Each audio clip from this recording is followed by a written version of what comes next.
بہن کے سر پر ہاتھ پھیرتے زویب وہاں سے اٹھ گیا۔ بیڈمنٹن کے ریکٹ کو ہاتھ میں گھماتے ارزان کی سوچوں کی ڈور اب بھی اپنی نانی سے جڑی تھی۔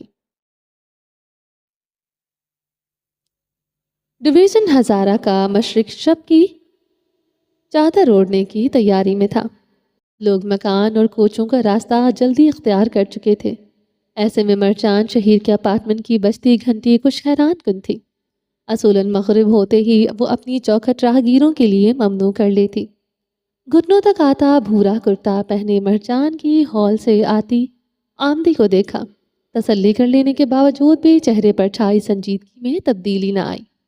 سست روی سے کھلتے دروازے پر حجل سامیان ایک دم چکنا ہوا۔ سرمئی سویٹ شرٹ اور سفید جوگرز والے مرد کے شرمندہ سے تاثرات مرجان کی کرخت نظروں کے آگے جھاگ کی مانند بجھے۔ میں جانتا ہوں تم مغرب کے بعد مہمانوں اور خاص کر مردوں کو اپنے گھر آنے کی اجازت نہیں دیتی۔ بولتے بولتے وہ ایک دم رکا، وضاحت بے معنی ہوئی۔ مرجان نے سوال جواب کے بغیر نزدیک ہی ٹنگی اپنی شال اٹھائے اور پھر گھر کا دروازہ مقفل کرتے شال کو اچھے سے خود پر اوڑھا۔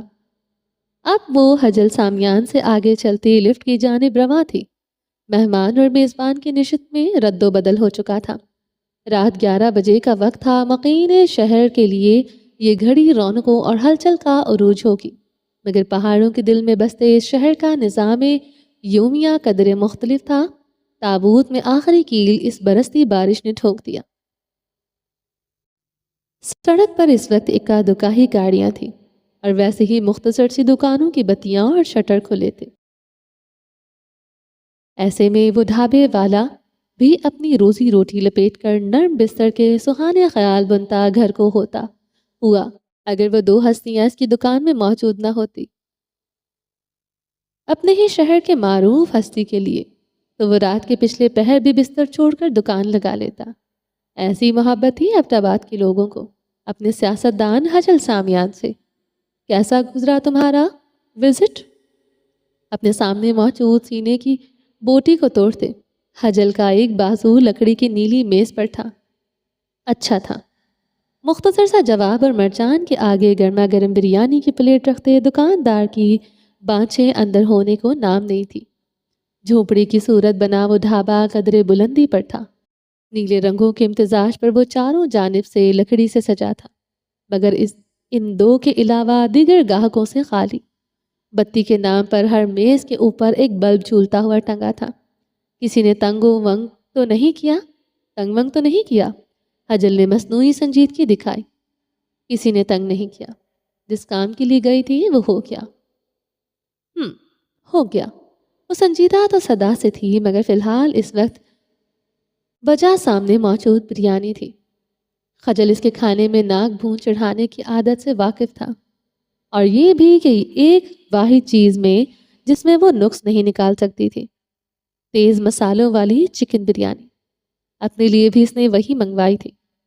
اور پیرس کیسا لگا؟ سنا ہے محبت کا شہر ہے۔ اس کے زو معنی انداز پر مرجان نے ٹھٹکتے سر ہٹایا۔ جو وہاں جائے ممکن نہیں کہ دل میں کسی کو رکھ کر نہ لائے، پھر تو تمہیں وہاں جانے کی ضرورت ہی نہیں۔ یہیں پر ہی تمہارے دل کا پوسٹ مارٹم کروں تو گرلز ہاسٹل ملے گا۔ اس کے تن سے محفوظ ہوتے وہ گردن گرا کر ہنسا۔ چھوٹی بادامی آنکھوں پر پہنے بھورے لینس مرجان کی آنکھوں کا ملاپ تھے، یعنی پتھر شہیر پر اس شہر کی رومانوی فضا بھی پر اثر ہونے کی ناکام رہی تھی۔ میز پر کوہنیاں رکھتے وہ آگے آیا۔ آپس میں بات بتاؤ۔ آپس کی بات بتاؤں؟ کیا تمہیں واقعی کسی مرد میں دلچسپی نہیں؟ مسکان روکتے وہ جانتا تھا مرجان ضد ہو چکی ہے۔ اس موضوع پر وہ ہمیشہ ہی برہم ہو جاتی تھی، اور حجل گھما پھرا کر اسی موضوع کو گرم کرتا۔ جس دن ہوگی اس دن تم سے تعلق توڑ دوں گی۔ 2 ٹوک لہجے میں سے موضوع روکنے کے لیے باور کرتے مرجان نے موسم جتنی ٹھنڈی کوک کا گھونٹ پڑا۔ پھر تو میں دعا کرتا ہوں کہ تم تا عمر سنگل رہو۔ مرجان کے چہرے پر سایہ سا گزر گیا۔ بریانی کا چمچ آدھے راستے میں ٹھہر گیا۔ ڈھابے کا مالک ایک جانب کو موجود دفتر سے اپنے غریب خانے میں بیٹھی ہستی کو دیکھتے ہوئے گلنار ہوتا رہا۔ وہ 2 برسوں کے رفیق اس بات سے انجان تھے کہ فاصلے پر رکی گاڑی ان کی تصاویرات اتار رہی ہے۔ تمہارا پروجیکٹ کیسا کیا؟ آج اناگریشن تھی نا اس کی؟ حجل خام سامیان کی شوخی پر سفید چونا ملتے مرجان اب اوپری ہاتھ اختیار کر چکی تھی۔ اچھا تھا۔ کرسی پیچھے ہوتے اطراف کی پھیلی سڑک کو دیکھا۔ چھوٹی موٹی رکاوٹیں تو آتی رہتی ہیں، اب ان مسائل کی وجہ سے میں اپنی منزل تو نہیں بدل سکتا۔ اس لڑکی کی موت کیسے ہوئی؟ حجل جگہ پر جم گیا۔ ایسے برخاستن وہ سوال اس سے یہی عورت کر سکتی تھی۔ بڑے ہی پیٹ کا ہلکا ہے تمہارا سٹاف۔ حجل نے بات مذاق میں اڑانا چاہی۔ تم نے میرے سوال کا جواب نہیں دیا۔ مہا گلزار کی موت کیسے ہوئی؟ مالک اب چلتی ٹھنڈی ہوا کے باعث کھڑکیاں بیڑنے لگا۔ شہر کا نائب بیٹھا تھا، بھلا وہ اسے موسم میں مار تھوڑی دیتا۔ Heart attack. حجل نے ڈھیر سا تھوک نکلا۔ ایک دم حلق خشک ہوا، وہ عین موقع پر ہی مر گئی تھی۔ میرے علاوہ یہ بات اور کون کون جانتا ہے؟ مرجان کی نگاہیں گہری تھیں۔ تمہارے علاوہ کیا میں کسی اور کو بتا سکتا ہوں؟ حجل کو چختایا۔ کسی اور پر مجھے اعتبار نہیں۔ بات کی بھنک بھی پڑ گئی تو یہ جنونی عوام میری جان کو آئے گی۔ مالک ان کے پاس کی کھڑکی بند کرنے کو قریب آیا تو حجل نے ہاتھ اٹھاتے اسے دور سے روک دیا۔ وہ اور مرجان یہاں تنہا تھے، کم از کم ان کی جانب کھڑکی کھلی ہونی چاہیے۔ کیا اس کی موت دوا کھانے سے ہی ہوئی ہے؟ حجل نے کنکھیوں سے دوست کا چہرہ دیکھتے سر تائید میں ہلایا۔ اس نے غلط دوا کھائی تھی۔ اس سے قبل کہ مرجان کچھ کہتی، حجل نے راز پر سے پردہ اٹھانے میں عافیت جانی۔ میں نے فوراً لیب ٹیسٹ کروائے تھے اور اس شیشی میں گہری سانس لیتے کندھے حساس چھوڑے کسی نے دوا تبدیل کر دی تھی۔ اس کی سبسٹینس کمپوزیشن وہ نہیں جو اصلی ریجنکس کی تھی۔ کیا تمہیں کسی پر شک ہے؟ مرجان کی شال پھسل کر شانوں پر گری۔ سانس تھی کہ بحال نہ ہونے پر بزد تھی۔ میرے گرد صرف قابل بھروسہ لوگ ہیں، گدھوں سے میرا کوئی تعلق نہیں۔ صاف گوئی سے کہتے وہ پیچھے ہوا اور سینے پر بازو باندھے۔ کیا کرو گے اب؟ اس کی موت کی وجہ سے میرے ہسپتال کی نااہلی کہو گے؟ حجل یوں مسکرایا جیسے مرجان کے ہاتھوں پکڑے جانے کی ہی توقع تھی۔ میرے ساتھ رہ کر تو تم بھی خوب سیاست سیکھ چکی ہو بنت شہیر۔ مگر مرجان نہیں مسکرائی۔ اس کی مسابقت نظروں میں مزاح کی نہ تھی، کہیں نہ تھی۔ اگر حقیقت کھل گئی تو کتنا نقصان ہوگا۔ اپنی بریانی میں چمچ گھماتے نگاہیں پرسوچ تھی۔ نقصان ناپنے کا کوئی پیمانہ تھوڑی، یعنی زیادہ نقصان ہوگا یقیناً۔ انویسٹرز اپنا ہاتھ کھینچ لیں گے۔ تمہاری کمپنی ہیلتھ اتھارٹیز کی نگاہ میں آ جائے گی۔ سوشل میڈیا اور خبروں پر ہونے والی بدنامی الگ۔ حجل نے یوں کندھے اچکائے جیسے کہہ رہا ہو ہاں شاید۔ فی الحال تو اس لڑکی مہا کے گھر والے اور دوست احباب حلق کا کانٹا بنیں گے۔ ملنے اور سچ جاننے کی ضد پر پھر میڈیا کی پوری کو کوریج، بریانی کا سارا مذاق خاک ہوا۔ مجھے تو سمجھ نہیں آ رہی ہے راتوں رات میرا حریف نکل کہاں سے آیا۔ پیشانی مسلتے اپنی سوچوں کو زبان دی۔ تمہیں واقعی کسی پر شک نہیں؟ اپنے قریب وجود سے ہٹ کر بھی دیکھو۔ ملک کی دوا بنانے والی کمپنیوں کو میں انگلی پر گن سکتا ہوں۔ نور حیات آج نہیں 1 سال سے منظر نظر ہے۔ اسی تلے ہم نے مختلف پروڈکٹ لانچ کیے ہیں۔ ریجنکس کی افواہیں اس سے مشروط تھیں۔ اگر کچھ ہونا ہوتا تو میرے مخبر مجھے آگاہ کر دیتے۔ موٹے موٹے بریانی کے 3-4 چمچ کھاتے خجل کے ماتھے پر ناسمجھی کی فکریں تھیں۔ مرجان نے کچھ دیر یوں ہی اسے پیٹ کی آگ بجھاتے دیکھا۔ ہم ایک دوسرے کو کتنے عرصے سے جانتے ہیں؟ برتن خالی کرتے حجل نے پانی کی بوتل کھولی۔ یہی کوئی 8-9 سال سے، جب تم نے اپنا ہسپتال کھولا تھا اور میں نے HSK میں اپنی ڈیڈ کی بکی نشست سنبھالی تھی۔ چلیں جی باقی کا نیکسٹ ایپیسوڈ میں کنٹینیو کریں گے۔ امید ہے آپ کو یہ ایپیسوڈ پسند آئی ہوگی۔ اگر آپ نے ابھی تک ہمارے چینل کو سبسکرائب نہیں کیا تو جلدی سے بھی سبسکرائب کر دیں، لائک اینڈ شیئر کریں اور اپنی رائے کامنٹ باکس میں لازمی دیں۔ اپنا ڈھیر سارا خیال رکھیے گا، دعاؤں میں یاد رکھیے گا۔ ملتے ہیں نیکسٹ ایپیسوڈ کے ساتھ، تب تک کے لیے اللہ حافظ۔